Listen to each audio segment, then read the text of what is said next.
Turma, enquanto estão os outros chegando aí, então, responder sobre honestidade parece estar brincando com a gente, né? Pô, mas eu sou honesto, por que alguém vai perguntar para mim se eu sou honesto ou não? Mas essa é uma pergunta para deixar vocês surpresos mesmo. Então, eu peguei vocês de surpresa e falei, caramba, como é que vão me perguntar? Pô, se me perguntasse outra coisa, se eu sou pontual, se eu torço para um time A ou B, se eu sou de esquerda ou de direita, é uma coisa, mas honesto. Honesto, eu nasci honesto, eu sempre fui honesto. Por isso que é difícil da gente responder, porque tem a ver com a nossa personalidade. E quando machuca a nossa personalidade, dificilmente a gente consegue responder. Mas de vocês, sim, foi muito rápido, muito legal. Parabéns para vocês, vocês tiveram a percepção. Eu sou honesto. Então, vou responder, eu sou. Por que não? Né? Então, legal, parabéns. Bom, vamos lá, vamos continuar para a gente ver se pelo menos a gente consegue terminar esse material 1, tá? Então, se comportamento é aquilo que eu faço e o pessoal enxerga, atitude é aquilo que eu não faço, mas o pessoal sabe. Então, por exemplo, na empresa de vocês, vocês deixariam o armário, a porta do armário de vocês aberta? Provavelmente, se vocês não desconfiassem de ninguém, não teria problema. Mas se vocês desconfiassem de alguém, teria problema de deixar aberta. Então, isso vocês começam a enxergar pela atitude das pessoas, não pelo comportamento, pela atitude. Atitude tem a ver com a personalidade, e personalidade tem a ver com tudo aquilo que a gente adquiriu de hábitos ou vícios através do que a gente conviveu socialmente, com a nossa família, e no início da vida com as escolas em que a gente participou. Continuando, turma, e cultura? Cultura, eu adoro isso aqui. Fazia uns 2 anos que eu não falava disso aqui. Ó. Cultura. O que é cultura? Não tem a ver com folclore, não tem a ver com nada disso, não. Com cinema, nada disso. Cultura é tudo aquilo que fazemos e é aceito pelo grupo, não importa qual grupo, num período determinado de tempo. Contudo, não precisa estar escrito. Olha só que legal. Cultura. É tudo aquilo que fazemos e é aceito pelo grupo naquele período de tempo, contudo, não precisa estar escrito. Vou perguntar uma coisa para vocês. Por que a gente usa o cinto de segurança? Eu preciso ver mais uma que você. Pai, o que significa 1000 anos de morte? Vinícius, estou ouvindo seu filho aí, Vinícius. Peraí, mas depois de 1000 anos... Está ouvindo? Fala aí, quem é que quer responder? Por que a gente usa o cinto de segurança? Bora, turma, para a gente acabar a parte 1 hoje. Para prevenir acidente?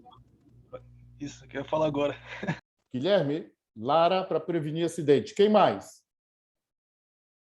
Ninguém vai falar para mim porque é obrigado, porque se eu não usar, eu vou levar uma multa? Não, né? Então, olha só, eu que vou ser mais rápido agora. A gente usa um EPI, e o cinto de segurança é um EPI, é um equipamento de proteção individual, não é para evitar o acidente. O acidente a gente evita lá atrás, fazendo uma gestão do desvio. O acidente em si eu não consigo evitar. Então, se eu não consigo evitar o acidente, eu tomo medidas de precaução, de prevenção contra a consequência. Então, Lara e Guilherme, o uso do cinto de segurança é para minimizar os efeitos de um possível acidente. Por quê? Porque o acidente não depende só de mim. Eu farei tudo para não bater em alguém, mas será que o alguém vai fazer de tudo para não bater no meu carro? Então, esse acidente, eu não consigo falar que é evitável. Não consigo. Só quando eu não sair de casa, certo? Ou quando os carros forem totalmente automáticos, que não é o caso. Então, esse tipo de acidente eu não consigo evitar. Então, eu uso o cinto de segurança. De novo, EPI e EPC, que é equipamento de proteção coletivas, são usados não para prevenir o acidente. Não é. É para minimizar as causas, as consequências, minimizar as consequências de um possível acidente. Se bater, eu fico preso, não vou bater a cabeça no volante. Então, é isso que eu quero que vocês entendam, tá? Não é fácil, não quero que vocês sejam especialistas de hoje para amanhã, mas de hoje para o final do semestre. Vocês vão ter que sair melhores do que vocês entraram. Então, vocês vão aprender e eu vou falar. Mas, professor, então o que a cultura tem a ver com isso? Por que eu uso o cinto de segurança hoje? Se alguém falasse, olha só, se alguém falasse que usa o cinto de segurança porque se não usar vai ser multado, é porque eu não tenho cultura. Ou seja, cultura é tudo aquilo que fazemos e é aceito pelo grupo num determinado período, contudo, não precisa estar escrito. Se está escrito que se eu não usar eu vou levar uma multa, não é cultura. Então, turma, nós não temos cultura para a prevenção de acidentes em carro. Está claro isso? Ficou claro? Quando eu tenho cultura para tal coisa, eu elimino a escrita. Poxa, mas o brasileiro, então, nunca vai tirar. Não sei. Vai depender muito daquilo que a gente ensinar para as nossas crianças hoje. Para os nossos irmãos, nossos filhos, né, Vinícius? Ensina bem para ele o que é cultura de prevenção, cultura de segurança, que provavelmente muita coisa lá na idade dele, quando ele estiver dirigindo, não vai precisar estar escrito. Continuando, turma. Identificação e redução da exposição do risco deve se tornar um valor organizacional. Ou seja, onde a empresa de vocês estiver, essa identificação e redução à exposição de risco é um valor organizacional. Só para vocês terem uma ideia, olha só que legal. A área de trabalho, onde o trabalhador está, não importa qual, tem a ver com o trabalhador, tem a ver com os procedimentos aonde ele está e tem a ver com a instalação e os equipamentos. Então, aqui a condição insegura, o trabalhador sem o preparo adequado e sem uma documentação adequada faz um ato inseguro. Então, a área de trabalho do trabalhador, está vendo? Ó, essa partezinha aqui, com essa partezinha aqui, com essa partezinha aqui, tem tudo a ver com o desvio, com o incidente, com o acidente sem lesão, com lesão e o óbito. No que devemos focar, então? No comportamento? Devemos focar na atitude ou devemos focar na cultura organizacional? Aí vem a resposta. Não vou perguntar para vocês, porque isso é mais complicado. Escolher no que focar depende fundamentalmente do histórico do local, dos aspectos que mais influenciam um ao outro. Ou seja, aonde é que está a maior parte dos acidentes? Eu preciso analisar. Não posso só avaliar, eu preciso ir a fundo, saber se é no comportamento, na atitude ou na cultura. Onde seria o nosso foco hoje? Né? Um exemplo, né? Se a gente estivesse falando isso de uma empresa. E o que é esse comportamento mental que eu falei para vocês?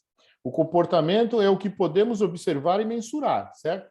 E ele pode ser dividido no que está dentro do meu controle, olha só, aquilo que está dentro do meu controle, que eu controlo, no que poderia ser executado, mas exige um esforço, e aí é onde tem o grande problema do brasileiro, que ele adora fazer gambiarra, e no que o empregado não poderia executar mesmo que desejasse, que é o caso de atravessar aquela rua com uma cerca. Que mais? Esse comportamento, esse meu mapa mental, ele foi formado com meus antecedentes. Antecedente é o meu passado. Qualquer coisa que antecede prepara o palco para ocorrer o comportamento, ou seja, tudo aquilo que eu aprendi e me fez a personalidade que eu tenho hoje, a educação, a qualificação, a cultura e as empresas onde eu trabalhei. E o que muda o meu comportamento? Olha só, eu posso mudar um comportamento? Pode, através das consequências. E quais são as consequências? Qualquer ação que resulta diretamente no comportamento. Comportou errado? O que acontece se comportou errado?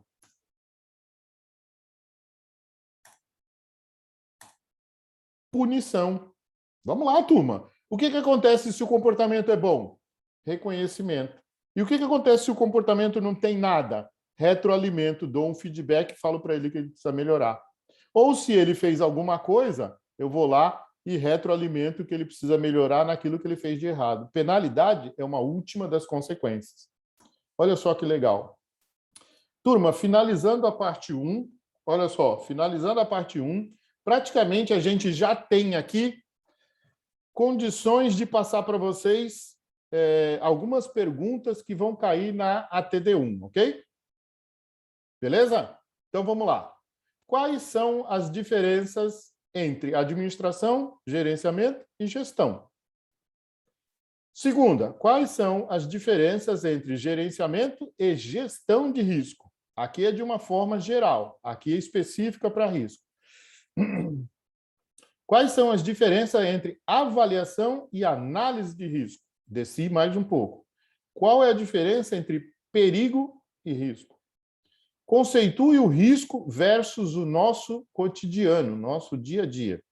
Como o risco pode ser categorizado? Quais são os tipos de risco? Conceitue o risco versus a sua eliminação.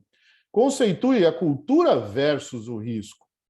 Esqueçam a ISO 31000, porque eu ainda não falei nada dela, né? Só falei por alto. Vai ser na próxima aula, aí eu coloco a pergunta lá. Quais são os benefícios do gerenciamento do risco? Conceitue as dimensões que devem ser gerenciadas no risco. Conceitue o que é um incidente e um acidente. Conceitue como usar as barreiras de proteção contra os acidentes. Eu vou falar um pouco mais disso aqui na próxima aula, tá? Na segunda-feira mesmo que vem. E conceitue as 3 diferentes visões sobre a vulnerabilidade em uma empresa que está operando. Com isso, a gente encerra a parte 1 e eu gostaria que vocês dessem uma olhada na parte 2, tá? A gente vai até um determinado momento da parte 2 e aí a gente fecha e eu vou deixar o questionário para vocês, que vai ser já a revisão para a TD1 na segunda-feira que vem. Entendido? Então, segunda-feira que vem, a gente fecha o conteúdo da parte 2, que está nessas perguntas aqui. Fechamos. E vamos deixar um determinado momento, período da aula da semana que vem, para vocês responderem o questionário e, ao final do período, me perguntar sobre dúvidas com relação ao questionário, que vai ser semelhante a essas perguntas que eu acabei de falar para vocês. O que eu vou incluir, né? O que eu vou incluir na semana que vem, que eu não falei agora, né? Então, eu vou repetir para vocês. Todas as outras perguntas, vocês já podem estudar, tá? O que eu não falei ainda? ISO 31000, não falei ainda. Barreiras de proteção, falei algumas, mas vou terminar. E as diferenças sobre a vulnerabilidade. Então, esses 3 tópicos a gente fecha na aula que vem. E aí eu vou deixar um período para vocês procurarem as questões. Ah, professor, preciso responder na mão? Melhor. Quanto mais você lê e responde e lê aquilo que você escreveu, mais você adquire o conhecimento daquilo que eu falei lá no triângulo do aprendizado. Se não quiser, professor, posso só colocar um círculo na resposta? Pode. E aí vocês, no final da aula da segunda-feira que vem, nós vamos tirar dúvidas, porque depois a gente é feriado e depois na outra aula já é a TD1. Dúvidas? Perguntas? Ansiedade? Tranquilo. Tranquilo, turma? Eu adoro essa aula, tá, turma? Eu fico entusiasmado porque a gestão de risco, na minha visão, é a primeira coisa que pode fortalecer o nosso caminhar dentro da empresa. Além das tarefas que eu faço no dia a dia.